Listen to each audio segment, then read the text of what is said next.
الحمد لله رب العالمين، والصلاة والسلام على سيد الأنبياء والمرسلين وعلى آله وأصحابه أجمعين، أما بعد. وعن أبي هريرة قال قال رسول الله صلى الله عليه وسلم: لمؤمن على المؤمن ست خصال يعوده إذا مرض، ويشهده إذا مات، ويجيبه إذا دعاه، ويسلم عليه إذا لقيه، ويشتمته إذا عطش، وينصح له إذا غاب أو شهد. لم أجد في صحيحين. حضرت ابو ہریرہ رضی اللہ عنہ سے روایت ہے کہ جناب نبی اکرم صلی اللہ علیہ وسلم نے ارشاد فرمایا کہ ایک مسلمان کا مسلمان پر 6 حق اور حقوق ہے. نمبر 1، جب وہ بیمار ہو تو اس کی عیادت کرے. نمبر 2، جب وہ فوت ہو جائے تو اس کی نماز جنازہ میں شریک ہو. جب وہ کھانے کی دعوت دے تو اس کی دعوت کو قبول کرے. نمبر 4، جب وہ اس کو ملے تو اس کو سلام کرے. نمبر 5، جب اس سے چھینک آئے تو اس کی چھینک کا جواب دے. نمبر 6، جب وہ موجود نہ ہو یا ہو تو اس کی خیر خواہی کا طلبگار ہو. بھائی اور بزرگوں، اس دنیا میں اللہ تعالیٰ نے مختلف شکلوں کا، مختلف حالات اور طبقے اور مذاہب کے ماننے والوں کو اس دنیا میں اللہ تعالیٰ نے پیدا فرمایا ہے، اور ہر ایک انسان اپنی زندگی اپنے مذہبی امور کے اعتبار سے وہ زندگی گزارتا ہے اور گزارنے کا حق ہے. لیکن جو ایک نمایاں زندگی، پاکیزہ زندگی، خوشنما زندگی، خوشحال زندگی، برکت والی زندگی، سکون والی زندگی جو ایک مومن اور مسلمان کو اللہ رب العالمین نے عطا فرمایا ہے، وہ کسی اور مذہب کے ماننے والے کو نہیں عطا کیا.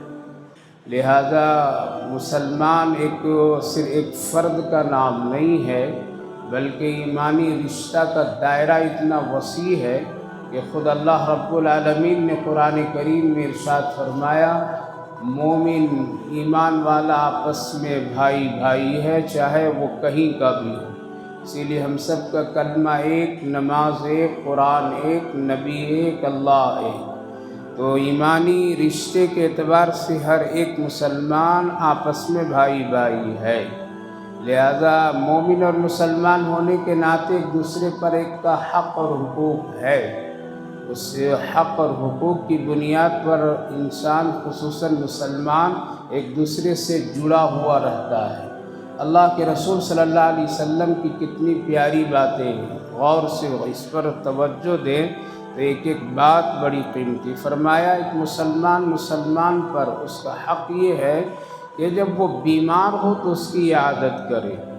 اللہ تعالیٰ نے صحت بھی دی ہے انسان کو اور بیماری بھی دی ہے انسان کو. کوئی صحت مند یہ نہ سمجھے کہ ہم کبھی بیمار نہیں ہوں گے، اور کوئی بیمار مایوس نہ ہو کہ ہم کبھی صحت مند نہیں ہوں گے. صحت اور بیماری یہ دونوں چیزیں اللہ کی نعمتیں ہیں. لہذا بیمار آدمی کی عیادت کرنا رسول اکرم صلی اللہ علیہ وسلم کی سنت ہے. آپ اس کو بہت پسند فرماتے تھے. خود آپ اپنے متعلقین کی عیادت کے لیے جایا آیا کرتے تھے. دوسری احادیث سے پتہ چلتا ہے کہ آپ صلی اللہ علیہ وسلم نے فرمایا جو آدمی کسی بیمار کی عیادت کے لیے نکلتا ہے اور پھر جاتا اور واپس آتا ہے تو اللہ تعالیٰ اس کو ایک کامل عمرے کے ثواب عطا فرماتا ہے. سوال یہ پیدا ہوتا ہے کہ بیمار کی عیادت پر اتنا بڑا ثواب کیوں ہے؟ علماء محدثین لکھتے ہیں اس لیے کہ اس سے ایک آدمی کو شکر ادا کرنے کی توفیق ملتی ہے. جب ایک آدمی بیمار کو دیکھتا ہے، ایک صحت مند آدمی بیمار کو دیکھتا ہے تو فطری طور پر اس کے دل میں یہ بات آنی چاہیے اور آنا ضروری ہے کہ اللہ ہم کو صحت عطا فرمایا، یہ اللہ کا شکر ہے۔ میرا بھائی بیمار ہے، اگر اللہ ہم کو بھی بیمار کر دے تو کوئی روک نہیں سکتا، لہذا شکر ادا کرنے کی ترغیب ملتی ہے، اللہ کی نعمتوں کی قدر کرنے کے ایک شوق ملتی ہے، اسی طرح سے صحت کی قدر کرنے کے اس سے توفیق ملتی ہے۔ دوسری بات، بیمار کی حوصلہ افزائی ہوتی ہے، لہذا ایک بیمار آدمی کے سامنے آپ چند حوصلہ مند کلمات کہیے، اس کے کندھے پر ہاتھ رکھ کر کے یوں کہیے، انشاءاللہ تیرے حق میں دعا کروں گا، تم ٹھیک ہو جاؤ گے، ٹھیک ہو، پریشان مت ہو۔ قسم خدا کی اس پیار بھرا جملے میں اور اس طرح کی باتوں سے ایک بیمار آدمی کی آدھی بیماری چلی جاتی ہے، اور اگر بیمار آدمی کے سامنے آپ بیماریوں کی خرابی اور بیماریوں کی اس کے نقصانات بیان کریں گے تو ڈرے گا، اس لیے فرمایا گیا بیمار آدمی کو تسلی دیا کرو، اس کے حوصلے بڑھاؤ، اس کو صحت کی طرف، اللہ کی رحمت کی طرف امیدیں دلایا کرو۔ لہذا اس کام کی بنیاد پر ایک آدمی کو ثواب ملتا ہے، ہمدردی بھی ہوتی ہے، محبت بھی ہوتی ہے، شفقت بھی ہوتی ہے، یہی تو نیکیاں ہیں جو انسان کے درجات کو بڑھا دیتے ہیں۔ اس لیے اللہ تعالیٰ نے ہر ایک چیز کا جوڑا بنایا ہے، ہر ایک چیز کا صرف اپنا جوڑا نہیں بنایا، باقی دنیا میں ہر ایک چیز کا جوڑا ہے۔ اندھیرا ہے تو روشنی ہے، اجالا ہے، غریبی ہے تو امیری بھی ہے، صحت ہے تو بیماری بھی ہے، خوشی ہے تو غم بھی ہے یا نہیں ہے؟ دھوپ ہے تو بادل بھی ہے، سایہ بھی ہے، سب جوڑا جوڑا۔ حسن جمال ہے تو بدصورتی بھی ہے، سب جوڑے جوڑے ہیں۔ کیوں؟ لنگڑا لولہا بھی ہے تو صحت مند بھی ہے۔ پتہ یہ چلا کیوں؟ اس لیے تاکہ ایک صحت مند بیمار کو دیکھ کر کے اللہ کا شکر ادا کرے، ایک امیر غریب کو دیکھ کر کے اللہ کا شکر ادا کرے، اندھیرے میں رہنے والا اور ایک اجالے میں رہنے والا، روشنی والا اندھیرے کو دیکھ کر کے اللہ کا شکر ادا کرے، آنکھ والا بغیر آنکھ والے کو دیکھ کر کے اللہ کا شکر ادا کرے۔ شکر اللہ کو بہت پسند۔ قرآن کریم میں اللہ رب العالمین نے فرمایا تم دو کام کرو، تم کو کبھی بھی عذاب نہیں دیں گے۔ دو کام کرو، ایک شکر ادا کرو اور ایک ایمان لاؤ مجھ پر، ہم تجھے کبھی بھی عذاب نہیں دیں۔ ما یفعل اللہ بعذابکم ان شکرتم وآمنتم۔ تو اللہ تعالیٰ شکر کو پسند کرتا ہے۔ حضرت امام ابو حنیفہ علیہ الرحمہ کا واقعہ بہت ہی مشہور ہے کہ جب آپ دمشق کی جامع مسجد نماز جمعہ پڑھنے کے لیے، ادا کرنے کے لیے جا رہے تھے، آپ کے پیچھے سینکڑوں شاگرد بھی تھے، آپ چل رہے تھے تو آپ کے پاؤں میں جوتی جو لگی ہوئی تھی آپ پہن رکھے تو بہت کمزور تھی، ٹوٹ ٹوٹ کر کے نکل جاتی تھی، پاؤں سے باہر ہو جاتی تھی، آپ اٹھاتے تھے پھر لگاتے تھے، اٹھاتے تھے پھر لگاتے تھے۔ آپ نے کہا کہ اتنی پریشانی کیوں، خالی پیر ہی چلیں گے، اور آپ نے جوتی کو اٹھا کو کنارے ڈال دیا۔ شیطان نے فوراً دل پر حملہ کیا، ارے امام ابو حنیفہ اتنا بڑا آدمی، علم فضل اور کمال کہا، جس کے پیچھے اتنے لوگ چل رہے ہو، دیکھو اللہ تیرا ٹھکانہ کہاں بنا دیا کہ تیرے پاؤں میں ایک جوتی بھی نہیں ہے۔ ظاہر ہے کہ فطری طور پر انسان تھوڑی دیر کی متاثر ہوتا ہے۔ سوچتے سوچتے دروازے پر پہنچ گئے تو دیکھا کہ ایک فقیر ہے جو بھیک مانگ رہا ہے، ایک پاؤں ہے ایک پاؤں نہیں ہے۔ حضرت امام ابو حنیفہ علیہ الرحمہ فوراً وضو فرمایا، اور وضو فرما کر کے 2 رکعت نماز ادا کی اور شکر ادا کیے، اللہ تو نے تو امام ابو حنیفہ کو پاؤں دیا ہے، پیر دیا ہے، اگر اس کی طرح مجھے بھی بنا دیتا تو پاؤں ہی نہ ہوتا تو جوتا کہاں میں پہنتا، لہذا شکر ہے۔ اس لیے میرے بھائی بزرگوں، بیماروں کی عادت کیا کیجیے۔ پارکوں میں جا کر کے ٹہلنے سے صحت نہیں ملتی ہے، جم میں ہلنے ڈولنے سے صحت نہیں ملتی ہے، اللہ کا شکر ادا کیجیے، بیماروں کی عادت کیجیے۔ آج دوسری قومیں ہاسپٹلوں میں جا کر کے کتنے مسلمانوں کو ایمان بدل دے رہے ہیں اور اپنے اخلاق کو یہ پیش کر کے۔ آج تو لوگ اپنے رشتہ داروں کو، یہاں تک کہ ماں باپ کو، یہاں تک کہ اپنی بیوی بچوں کو بھی لوگ دیکھنا پسند نہیں کرتے ہیں۔ یہ عادت کرنا ایک مسلمان کا مسلمان پر حق ہے۔ اس لیے گاہے بگاہے کبھی کبھی ہاسپٹلوں کا بھی چکر لگایا کیجیے، صرف ہوٹلوں کا چکر مت لگائیے بلکہ ہاسپٹلوں کا بھی چکر لگائیے۔ میرے محلے کا آدمی ہے، میرے دوست کا آدمی ہے، میرا فلاں آدمی ہے، اور یہ سب کے لیے ہے، صرف آپ ہی کے لیے، ہم جیسے علماء کے لیے بھی ہے۔ سب کو یہ کام کرنا چاہیے، حدیث تو سب کے لیے برابر ہے۔ دوسری بات، اللہ کے رسول صلی اللہ علیہ وسلم نے ارشاد فرمایا، جب کوئی فوت ہو جائے یعنی کسی کی موت ہو جائے تو اس کی جنازے کی نماز میں شریک ہو، اس میں بھی بڑا ثواب ہے۔ آپ نے ارشاد فرمایا کہ کبھی کبھی ایسا ہوتا ہے کہ جس کے جنازے میں تم شریک ہوتے، اس کی برکت سے اللہ تیرے سارے گناہوں کو معاف فرما دیتا ہے۔ ہم کو اور آپ کو کچھ پتہ نہیں ہوتا کہ مرنے والی کی اہمیت اور مقام اللہ کے نزدیک کیا ہے، لہذا جنازوں میں شریک ہونا چاہیے۔ نبی اکرم صلی اللہ علیہ وسلم نے ارشاد فرمایا، جو آدمی کسی کے جنازے میں شریک ہوتا ہے، جانے آنے میں جتنے اس کے اقدام یعنی قدم اٹھتا ہے، اللہ اس کے گناہوں کو ختم کر دیتا ہے اور نیکیوں کو لکھ دیتا ہے۔ لہذا جنازے میں بڑی نیکیاں ہیں، اور جنازے میں شرکت اور جنازے میں حاضری اسلام کے علاوہ اتنا خوبصورت نظام کسی بھی مذہب میں نہیں ہے۔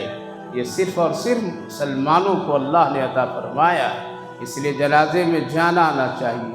علماء کرام فرماتے ہیں، آخر جنازے میں شرکت پر اتنی بڑی نیکی اور ثواب اللہ کیوں دیتا ہے؟ اس کی ایک وجہ یہی ہے کہ یہاں بھی جا کر کے تم عبرت لو، کیا لو؟ عبرت لو کہ آج یہ جا رہا ہے، کل ہماری بھی باری ہے، ہماری بھی باری۔ یہاں بھی تجھے شکر ادا کرنا آئے گا، یہاں بھی تجھے آخرت یاد آئے گی، جو آخرت کتابوں سے یاد نہیں آتی ہے، جو آخرت اور مرنا بیانوں سے نہیں ہے۔ جمعہ کا بیان ہو یا اجتماعات ہو یا کوئی بھی پروگرام ہو، کسی بھی عالم کی بیانات ہو، جو وہاں سے سمجھ جلدی نہیں آتی ہے، وہ مردے کے دیکھنے سے بات سمجھ میں آتی ہے۔ اس لیے میں تو کبھی کبھی کہا کرتا ہوں کہ بیان اگر نہیں سننے کا دل چاہے تو کبھی کبھی کسی جنازے کے آگے پیچھے چلو، دنیا بھی سمجھ میں آ جائے گی اور آخرت بھی سمجھ میں آئے گی۔ کبھی کبھی قبرستانوں سے گزرتے ہوئے ٹھنڈی سانس لو اور جھانک کر کے دیکھو اس آبادی کو کہ یہاں دنیا کے کیسے کیسے بہادر من و مٹی کے نیچے پڑے ہوئے ہیں۔ تو جنازے میں شرکت پر نیکی کا ملنا، اس کی وجہ یہی ہے کہ یہاں سے آدمی کو آخرت یاد آتی ہے، یہاں سے آدمی کے دل سے دنیا کی محبت نکل جاتی ہے، یہاں سے ایک آدمی کے دل سے اللہ رب العالمین کی وہ قدر اور عظمت اس کے دل میں داخل ہوتا ہے، اور شیطان کے دھوکے اور اس کے فریب سے پاک ہو جاتا ہے۔ اس لیے جنازے کے ساتھ جانا، جنازوں میں شریک ہونا، اس کو کندھا دینا، یہ ہمارے آقا صلی اللہ علیہ وسلم کی سنت میں سے ہے۔ آپ صلی اللہ علیہ وسلم مسجد نبوی کے ممبر پر بیٹھ کر کے آپ بیان فرما رہے تھے، نصیحت کر رہے تھے اپنے ساتھیوں کو۔ حضرت جبریل علیہ السلام تشریف لائے، کہا کہ آپ کے ساتھی کا انتقال ہو گیا ہے، آپ چلیے۔ اللہ کے رسول فوراً، کون ہے؟ کہا کہ سعد رضی اللہ عنہ کا انتقال ہوا ہے۔ آپ تشریف لے گئے، دروازے پر کھڑے رہے بہت دیر تک، کچھ دیر کے بعد اندر داخل ہوئے، بہت دیر رہے، پھر کفن دفن جنازے تک آپ وہاں شریک رہے۔ صحابہ نے پوچھا، یا رسول اللہ اتنے دیر تک کہ آپ دروازے پر کیوں کھڑے رہے، جبکہ کمرے میں تو کوئی نظر نہیں آ رہا تھا؟ آپ نے فرمایا، اتنے فرشتے ان کے جنازے کے ارد گرد بیٹھے تھے کہ محمد کو جگہ نہیں مل رہی تھی، فرشتوں نے جگہ میرے لیے بنائی تو میں اندر داخل ہوا۔ جب جنازہ اٹھا تو صحابہ نے پوچھا، یا رسول اللہ سعد جنازے کے چارپائی پر ہیں یا نہیں ہے، اتنا ہلکا لگ رہا ہے؟ تو آپ نے فرمایا، سعد چارپائی پر ہے، لیکن تیرے کندھے کے ساتھ فرشتوں کا کندھا بھی لگا ہوا، اس لیے تجھے احساس نہیں ہو رہا ہے۔ اب تو کندھا لگانا بھی لوگ چھوڑ دیے، وہ تو سبزی کی گاڑیوں میں ڈال کر کے ایمبولینس میں لوگ پہنچا رہے ہیں، کندھا دینا بھی انسان اب پسند نہیں کر رہا ہے۔ لہذا حالات بڑے عجیب و غریب ہیں، خود نیکی کر لیجئے۔ لہذا جنازے میں شرکت اسی لیے کہا گیا، شریک ہونا ایک مومن کا حق ہے، لہذا اس میں جانے سے آخرت یاد آتی ہے، اس میں جانے سے اللہ یاد۔ حضرت ابو دردہ رضی اللہ عنہ مدینے کے گلی میں کھڑے تھے، ایک جنازہ آ رہا تھا۔ کسی نے پوچھا ابو دردہ یہ کس کا جنازہ ہے؟ آپ نے فرمایا تیرا جنازہ ہے۔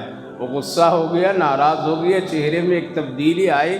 کہا میرے بھائی ناراض مت ہو، کہہ دو ابو دردہ کا جنازہ ہے، اس میں کیا ہے؟ یہاں یہ پوچھنے کی ضرورت نہیں ہے بلکہ عبرت لینے کی ضرورت ہے۔ آج یہ جا رہا ہے، کل میری تیری باری ہے، لہذا جنازوں میں شریک ہونا، کفن دفن میں شریک ہونا، غسل اور میت کے حالات میں دفن ہونا، اس پر نیکی ہی نیکی ہے۔ اللہ کے رسول نے جیسا فرمایا کہ کبھی کبھی شریک ہونے والوں کو بھی اللہ معاف کر دیتا ہے اور اس جنازے والے کو بھی معاف فرما دیتا ہے، اس لیے جنازوں میں شریک ہونا چاہیے۔ یہ نبی اکرم صلی اللہ علیہ وسلم کی سنت ہے، اس سے عبرت ملتی، اسی لیے اس میں عموم رکھا گیا۔ اعلان کرو، لوگوں کو بلاؤ تاکہ لوگ دیکھیں، شریک ہو، مجمع میں اس کی نمازیں جنازہ پڑھو تاکہ لوگ عبرت لے۔ لیکن ہم لوگ عبرت کہاں لیتے ہیں؟ ہم لوگ تو سوچتے ہیں میں نہیں مروں گا، یہ مر رہا ہے، موت تو صرف اس کے لیے ہے،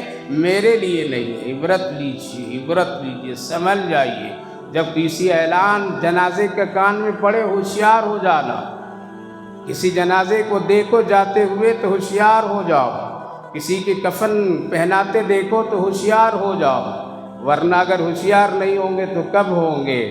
کب ہوں گے؟ پلسرات کو دیکھ کر کے، قبر میں جا کر کے، جہنم کی آگ دیکھ کر کے۔ اللہ تعالیٰ نے اسی لیے تو جنازے کی یہ کیفیت رکھا ہے، ورنہ جس طرح انسان کو ماں کے پیٹ میں پیدا کر دیتا ہے اور نکاح وہاں سے دنیا میں لاتا ہے، کوئی ہنگامہ نہیں، اسی طرح انسان کو بھی مکمل اٹھا لیتا، لیکن یہ نظام صرف اس لیے رکھا تھا کہ تم عبرت لو، عبرت لو۔ اس لیے جنازے میں شرکت سے کیا ہے؟ عبرت ملتی ہے اور اس میں ثواب بھی ہے۔ آگے اللہ کے رسول صلی اللہ علیہ وسلم نے ارشاد فرمایا جب کوئی کھانے کی دعوت دے تو اس کی دعوت کو کیا کرو؟ قبول کرو۔ یہ دعوت اچانک کی دعوت ہے، کیا ہے؟ ایک دعوت اہتمام سے کیا جاتا ہے اور ایک دعوت اچانک کی جاتی ہے۔ ایک آدمی کھانا کھا رہا، آپ کو بلایا آ جائیے، تو آپ کی اگر طبیعت دل چاہے تو سنت یہ کہ آپ شریک ہو سکتے ہیں، جو ما حضر ہے اس میں شریک ہو جائیے، جو وہ بندہ کھا رہا ہے وہ کھلا دیا، شکر ادا کر لیجیے۔ اور ایک دعوت ہوتا ہے اہتمام کے ساتھ، ایک دعوت اہتمام، اس کا حکم اور اس کا معاملہ الگ ہے۔ محدثین فرماتے ہیں وہ دعوت کے کھاتے کھاتے کوئی بلا رہا، آئیے میرے ساتھ کھانا کھا لیجیے تو کھا لیجیے۔ اور ایک دعوت وہ ہے کہ جو آدمی اہتمام کے ساتھ، یا ایک آدمی کی عادت ہے اکیلے کھانے کے نہیں بلکہ روزانہ اپنے ساتھ کسی کو شریک کرنے کا، لہٰذا جاتے جاتے وہ انتظار کرتا ہے کوئی بھی بندہ آتا میرے ساتھ بیٹھ کر کے میری چٹنی روٹی میں یہ بھی شریک ہو جاتا تو مجھے خوشی ہوتی ہے۔ ایسے کتنے اللہ کے بندے ہیں جو روز چاہتے ہیں میرے کھانے میں کوئی بھی شریک ہو۔ حضرت ابراہیم علیہ السلام تو دروازے پر بیٹھے رہتے تھے، چوراہے پر بیٹھے رہتے تھے، کوئی بھی مہمان آئے پکڑ کر لاتے تھے، جو کچھ ہوتا تھا کھانا کھلاتے تھے۔ مہمان نوازی میں نمبر 1 پیغمبر ہو، لہذا حضرت ابراہیم علیہ السلام ایک دن انتظار کرتے رہے، کوئی بھی نہیں ملا بھی تو آج ایک مجوسی ملا۔ کون ملا؟ آگ کی پرستش کرنے والا ملا۔ کہا کہ ارے بھائی تو انسان تو ہے، چل آؤ میرے ساتھ کھانا کھا لے۔ وہ آ گیا مسافر، کھانا کھانے کے لیے بیٹھا تو وہاں بسم اللہ نہیں پڑھا، اللہ کا نام نہیں لیا۔ پیغمبر ہیں، غصہ آیا، کیا تم میرے رب کا نعمت کھاتے ہو اور بسم اللہ بھی نہیں پڑھتے ہو؟ ذرا ڈانٹ اٹھ دیا، کہا کہ جا تیرا میں کھانا بھی نہیں کھاتا تیرے جیسے، اٹھ کر چلنے لگا، نکل گیا۔ حضرت جبریل علیہ السلام تشریف لائے، کہا کہ خلیل اللہ آپ کا دوست یہ فرما رہا اللہ تعالیٰ کہ اس بندے کو 70 سال سے بغیر بسم اللہ کا میں کھلا رہا ہوں، میں نے آج اپنے دوست کے دسترخوان پر بھیجا تو ڈانٹ دیا ہوا۔ اللہ کتنا بڑا رزاق ہے، وہ کتنا کھلا رہا ہے، کتنا کھلا رہا ہے، اللہ کا شکر ادا کیجیے۔ حضرت ابراہیم علیہ السلام بھاگے پکڑے پھر کھلائے۔ حضرت علی رضی اللہ عنہ کے بارے میں بہت مشہور ہے کہ آپ مہمان نواز تھے، آپ کبھی بھی بغیر مہمان کے کھانا نہیں کھاتے تھے، دن بھر انتظار کرتے تھے۔ آپ کے گھر میں اگر مہمان نہیں آئے تو ڈھونڈ کے بلاتے تھے۔ ایک مرتبہ موقع ایسا ہے کہ آپ بیٹھے چوراہے پر غمزدہ تھے، کسی نے پوچھا امیر المومنین کیوں افسوس میں بیٹھے ہوئے ہیں؟ کیا کوئی حادثے کی خبر؟ کہا کہ نہیں حادثے کی خبر نہیں، 20 دن ہو گئے میرے گھر میں کوئی مہمان اب تک نہیں آیا، لگ رہا ہے کہ میرا اللہ مجھ سے ناراض ہے۔ ہم لوگ تو کہتے ہیں کہ بلا کہ نہ آئے کوئی، آرام سے رہوں ہے، اور اگر آ گیا تو باری ادھر ہی سے کام کر لیا۔ مہمان آتا ہے تو اپنا کھانا لے کر کے آتا ہے، جاتا ہے تو بہت ساری بلائیں لے کر کے جاتا ہے۔ اس لیے مہمان کا آنا یہ روزی کی برکت کی علامت ہے، مہمانوں کو کھلانا یہ رحمت اور برکت کی علامت ہے، اللہ کی خوشی کی علامت ہے۔ اس لیے جب کوئی بلائے کھانے کی طرف تو آ جاؤ، شریک ہو جاؤ، گھٹیا مت سمجھو۔ چوتھی بات، اللہ کے رسول صلی اللہ علیہ وسلم نے ارشاد فرمایا، مومن پر حق ہے، مسلمان پر حق ہے کیا؟ جب وہ ملے تو کیا کرے؟ سلام کرے، السلام علیکم۔ بہت بڑی نیکی ہے، فری نیکی، بغیر ارادے کی نیکی۔ اپنے نیکی کی جھولی میں روزانہ 100 یا 50 سلام کی نیکیاں بھریے۔ بھر سکتے ہیں یا نہیں؟ مسلمان ڈھونڈنا پڑے گا، ہاں ڈھونڈنا پڑتا ہے، یہ میرا جاننے والا ہے تب اس کو سلام کریں گے، یہ نہیں جاننے والا ہے تو نہیں سلام کریں گے۔ ہم نے تو فرق کر دیا، یہ جاننے والا ہے تو السلام علیکم، نہیں جاننے والا ہے تو نہیں۔ اس لیے سلام کی نیکیاں فری، اللہ نے کتنی برکت کی نیکی، ایک سلام پر 30 نیکی۔ کتنے؟ جواب اور بڑھائیے، السلام علیکم 30 نیکی ہوئی، وعلیکم السلام 30 نیکی، السلام علیکم ورحمۃ اللہ اور 10 نیکی بڑھ گئی، وبرکاتہ اور بڑھ گئی۔ علماء محدثین فرماتے ہیں ایک سلام پر 70 نیکیاں آدمی آسانی سے کما سکتا ہے، لیکن آج ہم لوگ غفلت میں، ہم لوگ چہرہ دیکھ کر کے سلام کرتے ہیں، اور گھر والوں کو تو سلام ہی نہیں کرتے، یہ تو میرا گھر والا ہے، اس کو کہاں سے سلام کرے؟ ورنہ اگر ایک آدمی اہتمام کرے گھر آنے جانا اور گھر والوں کو سلام کرنا تو وہیں سے بہت ساری نیکیاں مل جائیں گی۔ حضرت عبداللہ ابن مسعود رضی اللہ عنہ بازار جاتے تھے اور بڑی تیزی کے ساتھ چکر کاٹ کر کے پھر واپس آتے تھے، کوئی سامان نہیں خریدتے تھے۔ نبی سے لوگوں نے شکایت کی، یہ بازار جاتے ہیں، ٹہلتے گھومتے ہیں، آ جاتے ہیں، روز کا یہ معمول بنا لیا ہے۔ اللہ کے رسول صلی اللہ علیہ وسلم نے پوچھا کیوں؟ کہا کہ یا رسول اللہ میں بھی کچھ کمانے کے لیے جاتا ہوں۔ کیا کماتے ہو؟ کیا خریدتے ہو؟ کہا کہ وہاں پر 2 طرح کے لوگ ملتے ہیں، ایک جاننے والے، ایک نہ جاننے والے۔ لہذا جاننے والوں کو تو سلام کچھ مقصد سے بھی ہم کر لیتے ہیں کہ اگر نہیں کریں گے تو یہ کیا کہے گا، لیکن اجنبیوں کو سلام کرنے میں مجھے بڑی محبت ہوتی ہے، اس لیے بازار میں وہ لوگ بھی ملتے ہیں تو میں سینکڑوں لوگوں کو سلام اور سلام کلام کر کے آتا ہوں اور یہ نیکیاں لے کر کے آتا ہوں یا رسول اللہ، اسی مقصد سے جاتا ہوں۔ اتنی بڑی تعداد یہاں نہیں ملتے جتنی بڑی تعداد بازار میں مل جاتے ہیں۔ نیتوں پر ہے، آپ بیٹھے بیٹھے دکانوں پر کتنی نیکیاں صرف سلام کی کما سکتے ہیں، لیکن آپ منہ کو دیکھتے ہیں، چہرے کو دیکھتے ہیں۔ اگر یہ گاہک موٹا ہے تو السلام علیکم، چائے بھی لیں گے، پانی بھی لیں گے، ٹھنڈا بھی لیں گے، گرم بھی لیں گے، سب پوچھیں گے، اور ذرا ہلکا ہے تو پھر کچھ بھی نہ پوچھیں گے، سلام بھی نہیں کریں گے۔ یہ عادت مومن کی شان کے خلاف ہے، اس لیے جب ملو تو سلام کیا کرو۔ آگے اللہ کے رسول صلی اللہ علیہ وسلم نے ارشاد فرمایا 5ویں نمبر، جب کوئی چھینکے تو اس کے چھینک کر جواب دیا کرو۔ کیا ہے چھینک کا جواب؟ بہتوں کو پتہ آتا نہیں ہے، بہت بڑی نیکی ہے اس میں۔ چھینکنے کا بھی آداب اللہ کے رسول بتائے، جب تم چھینکا کرو تو ہاتھ رکھ لیا کرو منہ پر، یا کوئی کپڑا رکھ لیا کرو، تاکہ اندر سے جو طاقت سے تمہارے منہ سے ذرات نکلے وہ کسی کے چہرے پر نہ لگے۔ یہ آداب میں سے ہے۔ چھینکنے والا کیا کہے؟ الحمدللہ۔ جو ارد گرد ہو سننے والا کیا کہے؟ یرحمک اللہ، اللہ تم پر رحم کرے۔ سوال یہ پیدا ہوتا ہے چھینک پر اللہ کے نبی نے شکر ادا کرنے کا حکم دیا، الحمدللہ کہنے کا، اور دوسرے مومن کو یہ حکم دیا جا رہا ہے کہ آپ اس کے لیے دعا کیجیے اللہ تم پر رحم کرے۔ کیوں؟ محققین لکھتے ہیں کہ جب ایک آدمی چھینکتا ہے تو فطری طور پر اس کو بڑی بشاشت ہوتی ہے، ہلکا پن ہوتا ہے، دل سکون ملتا ہے چھینکنے کے بعد۔ یہ جو سکون حاصل ہوا ہے وہ کیا ہے؟ یہ اس پر شکر ادا کرو، الحمدللہ۔ بعض علماء کرام محققین اور سائنس کے اعتبار سے ڈاکٹر حضرات بھی کہتے ہیں چھینکنے سے کئی طرح کی بیماریاں اندر سے باہر ہو جاتی ہیں، اور صفائی قلب کی ہو جاتی، جگر کی ہو جاتی ہے، پتے کی ہو جاتی ہے۔ اس لیے چھینک بھی اللہ کی ایک بہت بڑی نعمت ہے، لہذا رحم اس لیے کہا گیا کہ ہو سکتا اگر یہ چھینک اس کو نہیں آتی تو اندر یہ بہت پریشان ہوتا، اللہ تجھ پر رحم کیا کہ تھوڑی دیر تجھے سکون ملا۔ اس لیے ایک مومن کا حق ہے ایک دوسرے کے ساتھ یہ عمل کرے۔ حضرت علامہ جلال الدین سیوطی علیہ الرحمہ لکھتے ہیں کہ ایک مرتبہ ایک بزرگ کشتی پر جلدی سے بیٹھا، قریب میں ایک آدمی چھینک مارا، لیکن سن کر کے وہ یرحمک اللہ کہہ نہیں سکے اور کشتی میں بیٹھ کر کے آگے چلے گئے۔ دل پاک تھا، کہا کہ میرا ایک مومن بھائی چھینکا، میں نے جواب نہیں دیا، نبی کی سنت اور فرمان پر عمل نہیں کیا، مجھے کتنی بڑی مجھ سے غلطی ہو گئی، کل اگر قیامت کے دن میرے آقا پوچھ لے تو پھر جواب کیا دوں گا؟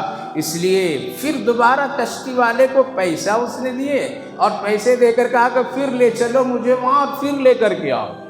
لہذا وہ پھر واپس آئے، وہ آدمی بیٹھا تھا یرحمک اللہ کا ان کے سامنے، کہا کہ بھائی ایسا ایسا ہو گیا تھا مجھ سے، لہذا تیرے چھینک کے جواب دینے کے لیے پیسے دے کر کے آیا ہوں، اور پھر پیسے دے کر کے واپس گیا۔ قصہ ختم۔ ہم اور آپ اس کو کہیں گے، کیا کہیں گے؟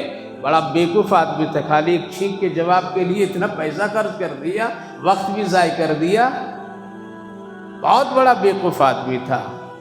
علماء بھی کہیں گے کہ وہ ضروری چیز نہیں، کیا کہیں گے؟ یہ ضروری چیز نہیں، چلا گیا، کیا کرنے کی ضرورت واپس آنا اور پھر پیسے دینا یہ؟ لیکن اس کا اجر سنیے، جب اس کا انتقال ہوا کسی نے خواب میں دیکھا، کہا کہ کیا بنا؟ کہا کہ صرف ایک آدمی کی سنت پر وہ عمل کیا میں نے کہ چھینک کے جواب کے لیے جو پیسے میں نے کشتی والے کو دیا تھا، اس کی برکت سے اللہ نے میری مغفرت فرما دی۔ تو میرے بھائی بزرگوں، کبھی کبھی ہمدردی، نرمی، سنت کے اعمال پر اللہ بہت بڑا اجر و ثواب عطا فرماتا ہے۔ چھٹی چیز اللہ کے رسول صلی اللہ علیہ وسلم نے ارشاد فرمایا، مومن پر حق، مسلمان پر حق یہ ہے کہ جب وہ تیرے سامنے ہو تب بھی اس کے لیے خیر خواہ بنو، خیر کی باتیں اس کے لیے کرو، اچھی باتیں اس کے لیے کرو۔ جب تمہارے سامنے وہ نہ ہو، چاہے زندہ ہے لیکن تمہارے سامنے نہیں ہے، اس کا تذکرہ آ جائے تو کیا کرنا؟ وہ اگر کہتا ہے کہ بہت خراب ہے تو ہم دیکھا آگے پیچھے، وہ تو نہیں، ہاں یار بہت خراب ہے یار، نہیں، خیر خواہ بنیے۔ کیا بنیے؟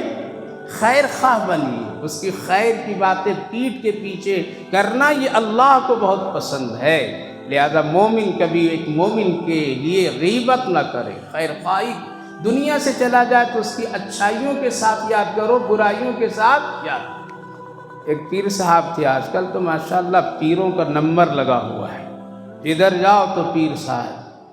لہذا ایک پیر صاحب نے اپنے مرید سے کہا کہ ارے بھائی تمہارے سلسلے میں فلاں آدمی نے ایسا بولا، کہا کہ اچھا ایسا بولا، تو وہ اچھا آدمی ہے کیا حضرت؟ پہلی بات تو یہ ہے کہ آپ بھی توبہ کیجیے، آپ نے غیبت سنی کیوں ان کی؟ جو آدمی کسی کی غیبت کرے وہ اچھا ہو ہی نہیں سکتا اللہ اس کے رسول کی نظر میں۔ لہذا پہلے آپ اپنی اصلاح کیجئے کہ آپ کے سامنے اگر کوئی آدمی کسی کی برائی کرنے کے لیے آیا ہے اور آپ اس کو سن رہے ہیں تو یہ ٹھیک نہیں ہے۔ لیکن علماء کرام لکھتے ہیں کہ اگر بغرض اصلاح اپنے پیر و مرشد سے کوئی بات کو کہے تو یہ غیبت میں شامل نہیں ہے، البتہ اور یہ ہو کہ وہ پیر صاحب جو ہے، جو ان کے بڑے ہیں جن کے ہاتھ پر وہ بیعت ہوا ہے، وہ اصلاح کی نظر سے اس تک کی یہ بات پہنچائے۔ اگر ڈانٹ پھٹکار حقارت کی نظر سے تو یہ بھی اس گناہ میں برابر شامل اور مجرم ہے۔ اللہ اکبر، اس سے بچنا چاہیے۔ آج ہم لوگ سننے کی عادت لگا رکھے ہیں، اس لیے اپنے بھائیوں کے لیے موجودگی میں بھی خیر خواہ اور غائبانہ بھی خیر خواہ بننا چاہیے۔ اللہ کو یہ باتیں بہت پسند ہے، تو یہ 6 حق ہے ایک مومن پر، لہذا چھوٹی چھوٹی نیکیوں سے آدمی کمال درجات تک پہنچ جاتا ہے۔ چھوٹی چھوٹی نیکیوں کو اللہ قبول کرتا ہے تو بخشش و مغفرت فرما دیتا ہے۔ ایک بڑے صاحب نے جب اپنے باغ کا مالک جو تھا ایک چور کو پکڑا، روزانہ اس کا پھل توڑ کر کے چوری کر کے لے جاتا تھا، رات بھر نگرانی کیا اور پکڑا تو پوچھا بیٹا تیرا نام کیا ہے؟ کہا کہ میرا نام محمد ہے۔ کہا کہ جاؤ روزانہ توڑو میرے باغ کا پھل اور کھاؤ، میں تجھے کبھی بھی نہیں پکڑوں گا، جاؤ خوب کھاؤ خوب لے جاؤ۔ کہا کہ کیوں؟ میں تو چور ہوں، سزا دینا تھا، آج تو آپ کی پکڑ میں آ گیا۔ کہا کہ محمد کے نام پر سزا دینا میرے دل گوارا نہیں کرتا، میرا دل گوارا نہیں کرتا ہے، صرف تم کو میں محمد عربی صلی اللہ علیہ وسلم کے نام کی نسبت کی بنیاد پر تیرے جرم کو میں معاف کر دیتا ہوں، دل جب بھی چاہے تو میرے باغ میں آنا اور پھل توڑ کر کے لے جانا۔ موت جب ہوئی ہے تو لوگوں نے خواب میں دیکھا، گھر والوں نے کہا کہ صرف محمد کی نسبت کی قدر پر اللہ نے میری مغفرت فرما دی۔ یہ چھوٹی چھوٹی نیکیاں معمولی نہ سمجھیے، اس وقت چننے کا وقت ہے۔ کیا ہے؟ رمضان مبارک میں نیکیاں چنیے، جمع کیجیے، سلام کے ذریعے سے، خیر خواہی کے ذریعے سے، خجور کے ذریعے سے، کسی کو حوصلہ بڑھا کر کے، کسی کو 2-4 روپئے صدقہ کر کے، بھلائی کر کے، احسان کر کے کچھ نہ کچھ کیجیے، وقت ہے، ابھی سانس چل رہا ہے، ورنہ جب چننے کا موقع ختم ہو جائے گا تو بڑی دشواری ہوگی۔ تو یہ 6 کام کرنے والا اللہ کے نزدیک، اللہ کے رسول کے نزدیک بہت محبوب لوگ ہوتے ہیں۔ اللہ رمضان کی برکت سے آپ کو بھی ان باتوں پر عمل کی توفیق نصیب فرمائے اور ہمیں بھی عمل کی توفیق نصیب فرمائے، آمین یا رب العالمین۔ اللہم صلی علی